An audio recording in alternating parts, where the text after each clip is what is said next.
السلام علیکم۔ اس وقت ملک میں شہنائیاں بج رہی ہیں اور سب جو ہیں وہ اسلام آباد ہائی کورٹ کے اس فیصلے پر کہ 9 درخواستیں جو ہیں ضمانت کی جو خارج ہو گئی تھیں لوور کورٹ سے جناب عمران خان کی، انہیں واپس کر دیا گیا لوور کورٹس کی طرف، اور اب یوں شاید سابق وزیر اعظم عمران خان کے لیے اڈیالہ جیل سے باہر آنے کا کوئی راستہ کھل جائے، یہ امید لگائی جا رہی ہے۔ لیکن بظاہر یہ جو سارا معاملہ ہے اس کو ذرا 2-3 مختلف طریقوں سے دیکھ لیں تو بہتر ہوگا۔ ایک تو یہ کہ اکتوبر کا مہینہ شروع ہو گیا ہے اور میاں محمد نواز شریف صاحب المعروف قائد انقلاب ملک تشریف لانے کو ہیں، اور قائد انقلاب جو ہیں وہ آنا چاہ رہے ہیں ایک ایسے راستے سے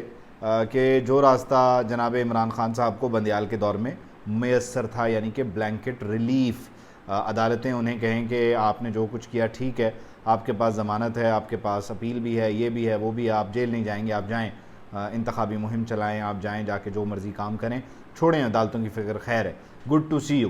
یعنی وہ چاہتے ہیں کہ عدالتیں انہیں دیکھ کر کہیں good to see you and wish you good luck. تو اس سلسلے میں اب اگر آتے ساتھ یہ ہو جاتا تو مشکل یہ پڑنی تھی کہ تحریک انصاف والوں نے تو جینا حرام کر دینا تھا۔ تو اس سلسلے میں آپ کو تھوڑا سا راضی کرنے کے لیے، آپ کو تھوڑا سا مطمئن کرنے کے لیے، خوش کرنے کے لیے آپ کو ایک لالی پاپ دیا گیا ہے کہ عمران خان کو ریلیف مل سکتا ہے، گو کہ ایسا ہوتا نظر نہیں آ رہا، کیونکہ طے در طے جو معاملات ہیں، یعنی کہ توشہ خانہ سے شروع ہونے والا معاملہ،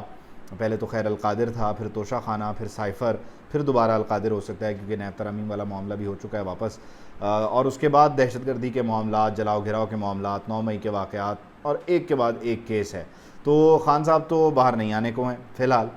کیونکہ یہ طے ہے۔ نگران وزیر اعظم کیونکہ جو کہ اس وقت رائج ترجمان ہیں ہر ایک کے، ان کے جو بیانات ہیں اس سے پتہ یہ چلتا ہے کہ خان صاحب کا گیم اوور ہے۔ ابھی تک کی جو اطلاعات ہیں اور معلومات ہیں اور کیلکولیشنز ہیں اس کے مطابق الیکشن میں عمران خان نظر نہیں آئیں گے، اور اس وجہ سے جو ان کے چاہنے والے ہیں انہیں تھوڑا سا لبھانے کے لیے کام کیا جا رہا ہے۔ البتہ جو مدر آف آل ڈیلز ہے وہ ایگزیکیوٹ ہوگی تو اس ڈیل میں عمران خان نہیں ہوں گے۔ عمران خان کو اگر مائنس کریں گے تو وہ mother of all deals execute ہوگی، جس کی مشاہد صاحب نے بات کی، جس سے متعلق محمد علی درانی صاحب ایکٹیو تھے، لیکن بظاہر یہ mother of all deals execute ہوتی نظر نہیں آ رہی ہے۔ خان صاحب جیل میں رہ کر نیلسن منڈیلا بننا چاہتے ہیں، اور وہ جیل سے باہر آنا چاہتے ہیں تو وہ ایک انقلابی لیڈر کے طور پر آنا چاہتے ہیں، کسی ڈیل کی صورت نہیں آنا چاہتے، یعنی کہ جیسی ڈیل نواز شریف نے 99 میں کر لی تھی مشرف کے ساتھ اور جلا وطنی اختیار کر لی تھی، ویسی کوئی ڈیل وہ کرنا نہیں چاہتے۔ گو کہ یہ راستے انہیں دیے گئے ہیں، اور کچھ دوست ممالک نے بھی آپشن دیا تھا، خود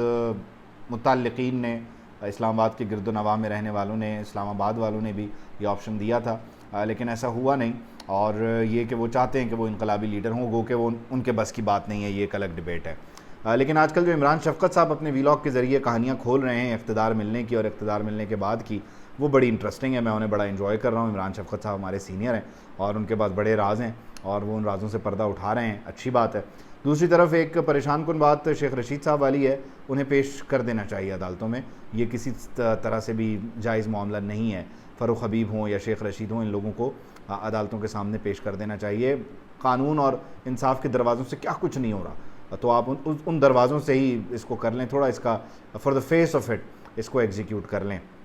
دوسری طرف جو کل کا شاہدرہ، کیونکہ اتوار کا دن چھٹی کا دن ہوتا ہے تو ہم بات نہیں کرتے،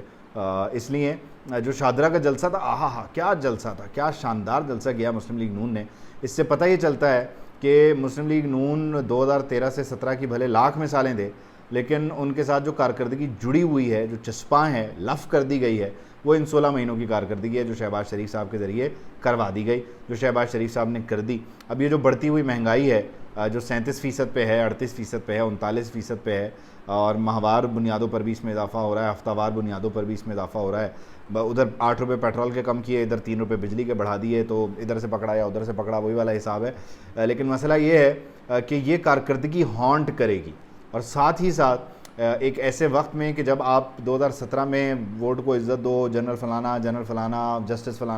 فلانا، اب جب آپ واپس آ رہے ہیں تو احتساب کے بیانیے سے بھی پیچھے جا رہے ہیں، معاملہ آپ نے اللہ پہ چھوڑ دیا، اور پھر حیرانی کی بات یہ ہے کہ اب اللہ پہ چھوڑا، بیچ میں 16 مہینے آپ اللہ کے ان بندوں کے ساتھ کام کرتے رہے آپ کے بھائی، تو یہ ایک عجیب سی کھچڑی ہے جس میں مسلم لیگ نون پھنس چکی ہے، اور مسلم لیگ نون کے جو لوگ ہیں جو اس وقت آپ کو ایکٹیو نظر آ رہے ہیں اجلاسوں میں، لیکن بند کمروں میں یا فون کالز پر جب آپ ان سے بات کریں، کوئی موقف لینے کی کوشش کریں یا کسی چیز پر رد عمل جاننے کی کوشش کریں، تو وہ یہ کہتے ہیں کہ بھئی جو انہوں نے فلانے کو حوالے کر دیا پارٹی، ڈھمکانے کو حوالے کر دیا پارٹی، وہ والا مافیا، آپ انہی سے بولیں۔ ان لوگوں کے ہوتے ہوئے تو پھر شاہدرہ میں کامیاب جلسے نہیں ہو سکتے۔